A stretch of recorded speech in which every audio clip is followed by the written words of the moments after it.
Hey friends, welcome back to our channel. We just hit 267 subscribers as of today. Thank you all so much for the support. Trying to hit 1,000 subscribers by the end of the month. So please, if you love history and learning new things, please subscribe. And for our returning friends, please like, share, and comment, and let's get into it. So yesterday we discussed the British defeat at Isandlwana. But not only one battle took place in South Africa on January 22nd, 1879. Across the Buffalo River, 156 British troops were waiting at a mission station called Rorke's Drift. Originally set up by an Irish tradesman, it became the mission of Otto Witt.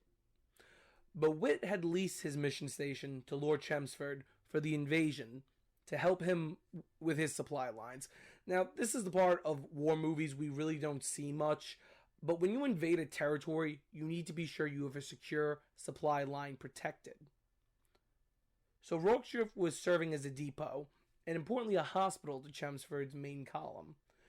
Command of Rorke's Drift was actually commanded by a major named Henry Spalding, with a detachment of native contingent and a company of the 24th Regiment. Being the position, however, was the primary crossing, early that day, Colonel Anthony Durnford and his reinforcements had crossed to join the main force at Isandlwana. A 30-year-old lieutenant of engineers named John Chard had arrived around 1 p.m. The camp had actually been hearing the two cannons from Isandlwana in the distance, and Spalding had sent for reinforcements from the British base at Helpmakar to come reinforce the position. But when Chard explained he saw the Zulu impi moving towards the camp at Isandlwana, Spalding quickly mounted his horse, riding for Helpmakar to get them there even quicker. Chard was now the senior officer on the field, outranking the 24th commander, Gonville Bromhead, who actually had no issue handing command to Chard. Bromhead was not exactly the best person in this kind of scenario. He was deaf, so that often people misconstrued him as being dumb, because back then people were much more ignorant of the hard of hearing. But how dumb could he be becoming a lieutenant in the British Army? The commissary officer named James Dalton had now convinced both Chard and Bromhead that they would not be able to outrun a Zulu force, and decided they must stay and fight. Though not by rank, their superior, Dalton, was their elder, an experienced man, so they trusted his word. Surgeon Major James Henry Reynolds set up a hospital in the mission church. Meanwhile, in the hospital building itself, the officers had ordered shooting holes created, so the sick men and even some wounded who had escaped Isandlwana could shoot from their bunks. Bromhead also began building a melee bag wall around the perimeter, stretching from the mission station to the corral, to the hospital, and then all the way back to the mission station. He then created a secondary wall with biscuit boxes that split the position in half, leaving the hospital alone in case any position was overrun. Then finally he created a redoubt. This wasn't intentionally made to be a last stand position, but it was where they piled all the extra mealie bags and supplies to build the defenses, which included a few wagons. Otto Witt had actually been on the scene and was with British scouts when they saw the impi approaching. Now, Cetshwayo ordered that the Zulu forces would not attack Natal or the Cape Colonies. He did not want the Zulus being seen as the aggressor, but his brother, Prince Dablumanzi Kamapande, felt his soldiers were unfairly robbed of glory at Isandlwana, and thought he could strike hard and quick and wipe out the remaining British left. Now, the British advantage at Rorke's Drift were multiple Natal contingent of soldiers, specifically Gert Ottendorf. Ottendorf had actually escaped Isandlwana and told them of the massacre it had been. He sent his carabiner to catch up with Spalding and hopefully get reinforcements to come even quicker, but Ottendorf was a Boer, and he knew the Zulu as they were his ancestral enemy. So the three men decided to not repeat Colonel Poulain's mistake at Isandlwana. They would stay put, barricaded, and allow the Zulus to charge them. Fighting began at 4:20 p.m. when British scouts fired on the Zulu vanguard. Withdrawing, they returned to the drift, while Otto Witt finally left, returning to his family about 20 miles away, knowing that the battle was about to come. Right before the Zulus appeared, a Natal cavalry attachment arrived, but when they heard 4,000 Zulus were coming, fled, stating that Chard had no authority over them, which was true but wasn't. Chard was the rank-wise lower than the commander of the cavalry, but being he was regular army and the commander of the cavalry was only volunteers, he did outrank him. But that's besides the point. That's really not anything to make big note of. The attacks would begin at 4:30. Wave after wave of Zulu would attack the mission, each time being thrown back. Now, much like at Isandlwana, the Zulus had asages, cowhide shields, and ikwa. But they added a new weapon to their arsenal, and that was the Martini Henrys from the dead at Isandlwana. Many of the kills they would get during the Battle of Rorke's Drift would be because of these guns. The reason is the melee walls were built very high, so the Zulus attempted to climb them, while others fired up at the British soldiers who were trying to ward off the wave attacks. The prince was furious as they could not breach the position, so he ordered an attack on the hospital.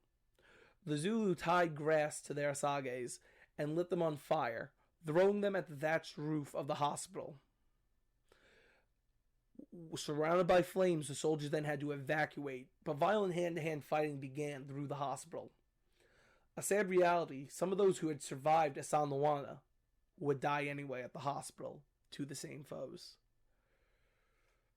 Chard at this time ordered the outer wall abandoned, pulling back to the biscuit box wall to tighten up their defense. The Zulu may had somewhat a victory, but through the bravery of many, the British held longer. Chard ordered Color Sergeant Frank Bourne, who, unlike the film version in the 1960 film, was actually only 24 years old. He was younger than me. He ordered him to begin building up defenses of the Redoubt and the final last stand position. The prince would make one last attempt, an all-out assault, his entire impi at the British position. Chard, Bromhead, a wounded Dalton, who had been stabbed during the fighting, and Ardendorf, again, held back the attacks. Double Manzani's scouts then reported to him, early on the 23rd, that from the east, Chelmsford and his column was returning, after burying the dead men at Isandlwana, and that Spalding was returning with the reinforcements from Helpmakar. Already he had broken his brother's orders, invaded Natal, and now was responsible for 351 confirmed dead Zulu. He held the attacks off while he discussed his next moves with his staff and commanders. The British, however, stayed fast, sent scouts out into the field to see and count the dead, but also what they saw as justice. Chard, Dalton, and Bromhead had ordered the execution of any wounded Zulu, stabbing them to death by bayonet wherever found.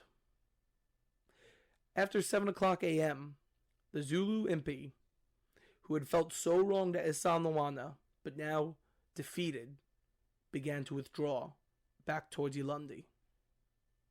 At 8 o'clock a.m., Chelmsford's vanguard arrived. A scaffold was erected outside the camp, and wounded and captured Zulu began to be executed. One as revenge for Isandlwana, and two as punishment for daring to invade the British Empire. The defenders at Rorke's Drift would be seen as heroes in England. Both Chard and Bromhead would receive Victoria's crosses, as well as invitations to meet Queen Victoria, as well as Dalton and 8 other of the defenders. Chard would actually remain with the army and fight during the final battle of the war at Ulundi. Bromhead would return to England, then be transferred to different positions throughout the empire. Dalton would remain in Africa until his death in 1887. Artendorf's life would be shrouded in mystery. Many critics of the Boers said he was a coward and said he fled to help Makar and never fought at Rorke's Drift. However, many of the fighters at Rorke's Drift stated he was there fighting, and the garrison to help Makar defended Artendorf, saying he never came to help Makar, only his carabiner did.